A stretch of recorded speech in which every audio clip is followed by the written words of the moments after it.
एक बार गौतम बुद्ध एक गांव में पहुंचते हैं। उस गांव में पहुंचने पर उन्हें एक स्त्री मिलती है और वह स्त्री गौतम बुद्ध को देखकर उनसे पूछती है कि आप तो दिखने में किसी राजकुमार जैसे लग रहे हैं, फिर आपने युवावस्था में यह गेरुआ रंग के वस्त्र क्यों धारण कर रखे हैं। इस पर गौतम बुद्ध कहते हैं कि मैंने अपने कुछ सवालों के जवाब ढूंढने के लिए संन्यास लिया है। वह स्त्री उनसे पूछती है कि वह 3 सवाल क्या है। तब गौतम बुद्ध जवाब देते हुए कहते हैं कि युवावस्था में हमारा शरीर काफी आकर्षक और स्वस्थ रहता है, मगर वृद्धावस्था में हम कई प्रकार के रोगों से ग्रस्त होने लगते हैं और एक दिन हम मृत्यु को समर्पित हो जाते हैं। मैंने वृद्धावस्था, बीमारी और मृत्यु के कारण जानने के लिए संन्यास लिया। यह सुनकर वह स्त्री बुद्ध से सवाल करती है, क्या आपको उन सवालों के जवाब प्राप्त हुए? इस पर बुद्ध कहते हैं कि हाँ, मुझे मेरे सवालों के जवाब मिल चुके हैं। यह सुनकर वह स्त्री बुद्ध से काफी प्रभावित होती है और उन्हें अपने घर भोजन पर आमंत्रित करती है। बुद्ध उस स्त्री का आमंत्रण स्वीकार कर लेते हैं और उस स्त्री से कहते हैं कि मैं कल तुम्हारे घर भोजन पर अवश्य आऊंगा।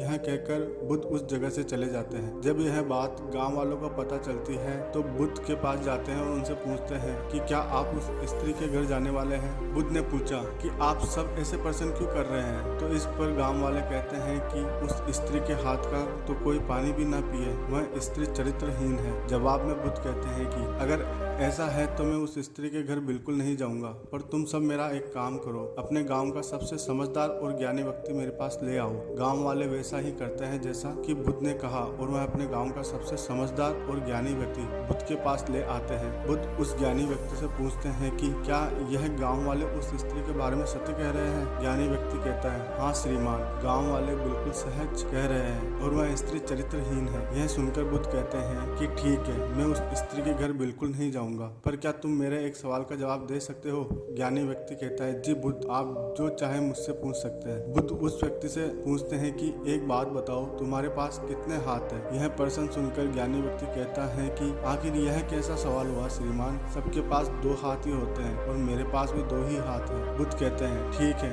अब अपने दोनों हाथ सामने की ओर ले आओ और मान लो तुम्हारा दाहिना हाथ वह स्त्री है और बाहिना हाथ गाँव वाले, और अब जोर जोर से तालियां बजाओ। ज्ञानी व्यक्ति बिल्कुल ऐसा ही करता है जैसा कि बुद्ध कहते हैं और जोर जोर से तालियां बजाने लगता है। इसके बाद उस व्यक्ति से रुकने को कहते हैं और पूछते हैं कि तुम्हारे किस हाथ की वजह से ताली इतनी जोर से बज रही थी। वह व्यक्ति बुद्ध से कहता है कि ताली तो दोनों हाथों के संयोग से ही बजती है, किसी एक हाथ से ज्यादा या किसी एक हाथ से कम नहीं। फिर बुद्ध उस व्यक्ति से कहते हैं कि जिस हाथ को तुमने स्त्री माना था उसे आगे की ओर ले जाओ और अब सिर्फ इसी हाथ से ताली बजाकर दिखाओ। इस पर वह व्यक्ति कहता है कि यह तो बिल्कुल असंभव है, ताली कभी एक हाथ से नहीं बज सकती। यह सुनकर बुद्ध कहते हैं कि जब ताली बजाने में दोनों हाथ का संयोग है तो फिर चरित्रहीन सिर्फ एक स्त्री कैसे हो सकती है। क्या तुम सब भी उतने ही चरित्रहीन नहीं हो जितनी वह स्त्री है। कोई भी स्त्री तब तक चरित्रहीन नहीं हो सकती जब तक उसके चरित्र पर दाग लगाने वाला कोई पुरुष न हो, मगर समाज हमेशा सिर्फ उस स्त्री को ही चरित्रहीन कहता है। अगर स्त्री चरित्रहीन है तो पुरुष भी उतना ही चरित्रहीन है। वह स्त्री क्या कभी स्त्रीहीन हो सकती थी अगर तुम्हारे गांव के लोग चरित्रहीन न होते। यह सब सुनकर गांव वालों को बुद्ध की बात समझ आ जाती है। उन सब की शर्म से नजरें झुक जाती हैं और वह